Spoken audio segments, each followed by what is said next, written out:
စီးကုတ်မွေရိတ်တော့မယ်ဆိုရင်မဖြစ်မနေတိထားရမယ်အချက်မျာ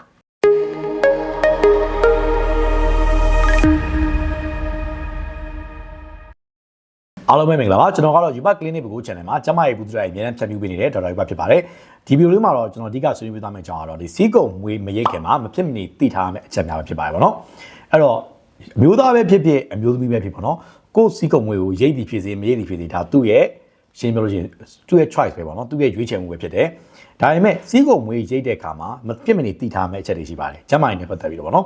အဲ့ဒီချက်တွေကိုမတိဘဲနဲ့ရိတ်မိမယ်ဆိုလို့ရှိရင်အဲ့စီးကုတ်မွေးရနေပြီးတော့ရိတ်ရနေပြီးတော့เนาะအနာတရားဖြစ်တာတွေအဲ့တော့အမွှေးပြန်ငုတ်သွားတာတွေပေါ့နော်နောက်ချက်ကအဲ့ဒီကနေပြီးတော့ဒီပိုးဝင်ပြီးတော့ပေါ့နော်ရောင်ခိုင်းလာတာတွေအဲ့လိုမျိုးတွေအများကြီးဖြစ်လာနိုင်အဲ့တော့ဒီဗီဒီယိုမှာကျွန်တော်စီးကုတ်မွေးရိတ်တာဟာလိုအပ်သလားရိတ်တဲ့အခါမှာဘလို့အန်ရကင်းကင်းနဲ့ရိတ်လို့ရလဲရိတ်ပြီးွားတဲ့အခါမှာကြာရင်ဘာတွေစောင်းရန်ရှောင်းနေရှိတယ်ဆိုတာတွေကိုကျွန်တော်သိချာနဲ့ဆွေးနွေးတော့မှဖြစ်တဲ့ကြောင့်မလို့ဗီဒီယိုလေးစုံနေကြည့်ဖို့လည်းဖိတ်ခေါ်ချင်ပါတယ်အဲ့တော့ဗီဒီယိုလေးစလိုက်အောင်နော်ကိုကျမ်းမာရေးပြဿနာတွေကိုဒေါက်တာယူပါနဲ့ online ကနေပဲဖြစ်ဖြစ်စေကန်းလာပြီးတော့ဆွေးနွေးခြင်းနဲ့ဆွေးနွေးဖြစ်ဖြစ်ဖုန်းနံပါတ်3993935939ကိုဆက်သွယ်ပြီးတော့မနက်၈နာရီကနေပြီးညနေ6နာရီအတွင်းမှာအသေးစိတ်စုံစမ်းမေးမြန်းလို့ရပါတယ်ရှင်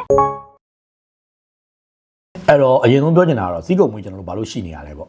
အမျိုးသားမှာဖြစ်ဖြစ်အမျိုးသမီးမှာဖြစ်ဖြစ်အသက်ကြီးလာပြီးလူပြိုပေါ်ဝင်လာပြီးပြိုဝင်လာပြီးဆိုရင်စီးကုတ်မွေးတွေပေါက်လာကြတယ်အဲ့တော့အဲ့စီးကုတ်မွေးကဘာလို့ရှိနေရလဲရိတ်ဖို့လိုလားပေါ့တကယ်စီးကုတ်မွေးကတဘာဝအလျောက်ပေါ့ကျွန်တော်တို့ခန္ဓာကိုယ်ကာဝဖို့ဖြစ်နေရရှိနေရဖြစ်ပါပေါ့နော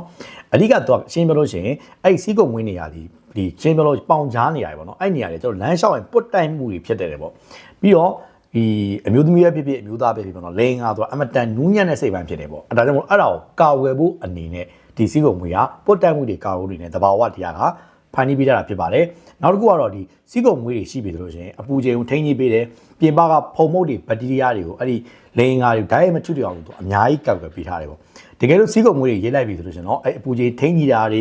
ကုန်ပြတ်သွားမယ်ပြင်ပဖုံမုတ်တွေဘက်တီးရီးယားတွေဓာတ်ရိုက်ထိတွေ့သွားနိုင်တယ်ပေါ့နော်အဲနောက်ချက်ကတော့သူကပွတ်တိုက်မှုလည်းပို့ပြီးဖြစ်နိုင်ရင်များတယ်စီးကုတ်မွေးရေးပြီးတော့လိန်ငါပို့ပြီးတော့ view site ဖို့လိုတယ်ပေါ့ဘယ်ဘာဖြစ်ပါစီးကုတ်မွေးတွေရိတ်တော့မယ်ဒါရကိုယ့်ရဲ့ choice အနေနဲ့စီးကုတ်မွေးရေးတော့မယ်ဆိုလို့ကျွန်တော်မဖြစ်မနေသိထားတဲ့ချက်တွေရှိပါတယ်အဲ့ဒီအချက်တွေကိုသိချာမသိဘူးဆိုလို့ရှိရင်အများကြီးအနေနဲ့ဖြစ်နိုင်တယ်ပေါ့နော်အဲ့တော့အဲ့ဒီချက်တွေဆက်ပြီးတော့လေ့လာကြအောင်နော်အဲ့တော့စီးကုတ်မွေးမရိတ်ခင်မှာလောက်ရမယ့်အချက်တွေရှိရပါတော့အများဆုံးမှားတယ်မှာတော့စီးကုတ်မွေးမရိတ်ခင်မှာပြင်ဆင်သင့်တာတွေပဲပြင်ဆင်မယ်နဲ့တန်းရည်တာပဲပေါ့နော်အဲ့တော့စီးကုတ်မရိတ်ခင်ပြင်ဆင်ရမယ့်အချက်၃ချက်ကိုကျွန်တော်ရှင်းပြသွားပါမယ်ပထမအချက်ကတော့ဘာလဲဆိုလို့ရှိရင်အရင်ဆုံးတူအောင်ညှပ်ဖို့ပါပဲတခါတည်းတန်းရိတ်တာစီးကုတ်မွေးတွေမှာထစ်တာတွေရှိနိုင်တယ်နောက်ချက်ကအများကြီးနှောက်ရက်ဖြစ်နိုင်တယ်ပေါ့ဗျာအဲ့တော့စီးကုတ်မွေးကိုအရင်ဆုံးဘာလို့မလဲဆိုမညက်ခင်မှာပေါ့နော်မရိတ်ခင်မှာအရင်ဆုံးတူအောင်လို့ညှက်တင်တယ်ညှက်တဲ့ခါမှာလည်းကက်ကြီးအချွန်နေတဲ့ဆိုင်ကက်ကြီးထိတ်ကူကူလေးတွေတုံးနေတယ်ပေါ့နော်အဲ့ဒုတိယချက်အနေနဲ့တော့အဲ့ဒီမှုေးလေးတွေနူးညံ့ပျော့ပြောင်းသွားအောင်လို့ရွေနွေးနွေးလေးနဲ့ဆေးပေးမယ်ရေချိုးပေးမယ်ဆိုလို့ရှိရင်ရေးရတာပို့ပြီးတော့အဆင်ပြေရပါတော့အဲ့တော့တတိယချက်နေရင်တော့ဆဲအသေးတွေဖယ်ရှားပေးတာပေါ့အဲ့တော့မရိတ်ခင်မှာဒီ scrap ပျော့သားတွေဒါမှမဟုတ်လို့ရှိရင်ရေမြုပ်တွေသုံးပြီးတော့ညင်သာသာပုတ်တိုက်မယ်ဆိုလို့ရှိရင်အောက်ခြေကဆဲအသေးတွေဖယ်ရှားပြီးသားဖြစ်တဲ့ခါကျတော့ရေးတဲ့ခါမှာပို့ပြီးတော့အဆင်ပြေရပေါ့အဲ့ဒီ၃ချက်ကိုအရင်ဆုံးလုပ်ရပါမယ်ပေါ့နော်အဲ့တော့ဆက်ရအောင်နော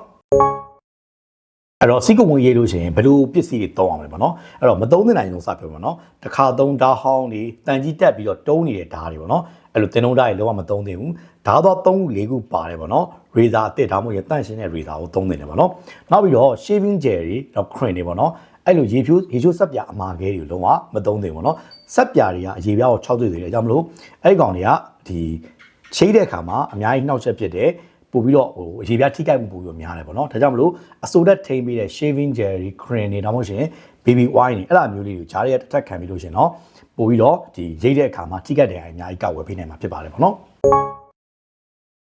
်တော့စီးကုတ်မွေးရိတ်ပြီဆိုလို့ရှိရင်အရေးကြီးတဲ့လောက်ရမယ့်ချက်၄ချက်ရှိတယ်အဲ့ဒါလေးဆက်ပြီးတော့ရှင်းပြပေးသွားပါမယ်နံပါတ်1ချက်ကတော့ဘာလဲဆိုလို့ရှိရင်အမွှေးပေါက်တဲ့လာရတိုင်းရိတ်ဖို့ပါပေါ့နော်အမွှေးကဒီဘက်ကိုပေါက်တယ်ဆိုအဲ့လာရတိုင်းပဲရိတ်ဖို့အချို့ကပြောင်းမြန်ပြန်ရိတ်တယ်အဲ့လိုပြောင်းမြန်ပြန်ရိတ်ပြီဆိုဘာဖြစ်တတ်တယ်ဆိုလို့ရှိရင်ဒီအမွှေးပြန်ငုတ်ပြန်ဝင်သွားတာပေါ့နော်သူကရိတ်တဲ့ခါမှာတော့လောဆယ်တော့အဆင်ပြေသွားလိမ့်မယ်နောက်ပိုင်းကျတော့ရှိရင်အမွှေးပြန်ပေါက်တဲ့ခါမှာအဲ့ဒီအငုတ်တွေကအထက်ကိုပြန်စိုက်ဝင်ပြီးတော့မွှေးကျွတ်နာတွေပဲဖြစ်တတ်တယ်ပေါ့နော်အဲ့ဒါကြောင့်လုံးဝမလုပ်သင့်ဘူးနောက်ရားတာတွေပဲဖြစ်တတ်တယ်ပေါ့နောက်တစ်ခုကတော့အဲ့ရိတ်တဲ့ခါမှာအရေပြားခက်တင်းလေးဆွဲတော့ပါပဲအဲ့တော့များသောအားဖြင့်တော့ဒီစီးကုတ်မွေးရေးတဲ့အခါမှာအဲ့အောက်ကအရေပြားဒီတွန့်နေတတ်တယ်နောက်ပြီးတော့အရေပြားအရင်နူးညံ့တယ်ဒါမှမဟုတ်ခက်တင်းတင်းဆွဲပြီးတော့ရေးတဲ့အခါမှာအများကြီးအဆင်ပြေတယ်ပုံးပိတ်တာလည်းအများကြီးကောက်ဝယ်ပေးနိုင်တယ်ပေါ့နော်နောက်တစ်ခုကတော့ရိတ်တဲ့ခါမှာခပ်ဖွားဖွားပဲရေးဖို့ပါပဲအဲ့တော့ဖိပြီးတော့တအားရိတ်မယ်ဆိုလို့ရှိရင်မလိုပါဘူးဓာတ်ထက်သုံးတာပြတဲ့ကြောင့်ပေါ့ပွားရိတ်တာနဲ့အဆင်ပြေပါတယ်ဖိပြီးရိတ်မယ်ဆိုလို့ရှိရင်တော့အရေပြားပုံးပိတ်တာဖြစ်နိုင်တယ်ပေါ့နော်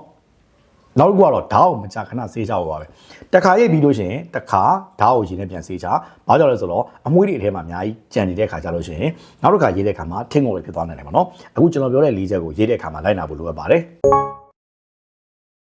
ကဲတော့စီးကုံမှုရေးပြီးသွားပြီပေါ့ရေးပြီးတော့ထားလို့မရပါဘူးဘာလို့ဆိုတော့အဲ့ဒီအရေးပြအရန်နူးညံ့တဲ့အရေးပြဖြစ်နေပေါ့နော်ဒါကြောင့်မလို့အဲ့ဒါလေးပြန်ပြီးတော့ဆက်ပြီးတော့ရေးပြီးတဲ့ခါမှာဆက်လုပ်ရမှာရှိတယ်အဲ့ဒါဘာလဲဆိုရင်ဒီမွေးညင်းပေါက်လေးပြန်ကျုံသွားအောင်လို့ရေအေးနဲ့ပြန်ပြီးတော့ဆေးချဖို့လိုတယ်ရေနဲ့ဆေးချတဲ့ခါပြီးတဲ့ခါမှာလည်းဟို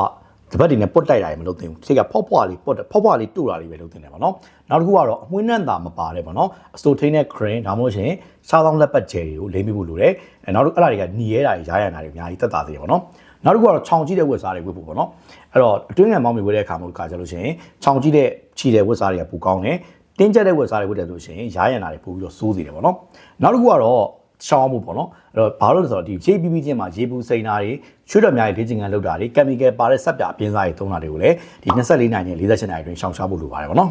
အဲ့တော့ဈေးကုံငွေရေးတဲ့အခါမှာဒီလိုမှန်မှန်ကန်ကန်နဲ့တည်တည်ချာလုပ်တဲ့ကြားတွေက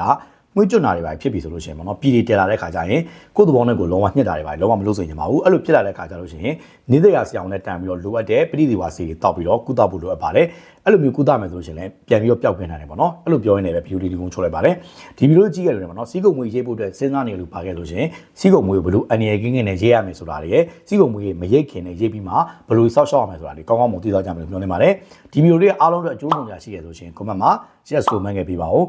မေးရရှင်လည်း comment မှာဆက်ပြီးတော့မေးကြလို့ရပါတယ်ကျွန်တော် reply နဲ့ပဲဖြစ်ဖြစ် reply view နဲ့ပဲထပ်ပြီးတော့ဖြေပေးပါမယ်ကျွန်တော်ကတော့ Yuba Clinic ဘုကူ channel မှာကျမကြီးဘူးဆိုတဲ့အမြဲတင်ဆက်ပေးနေတယ်ဒေါက်တာ Yuba ဖြစ်ပါတယ်နောက်ထပ်ဗီဒီယိုတိုင်းပြန်တွေ့ကြမယ်နော်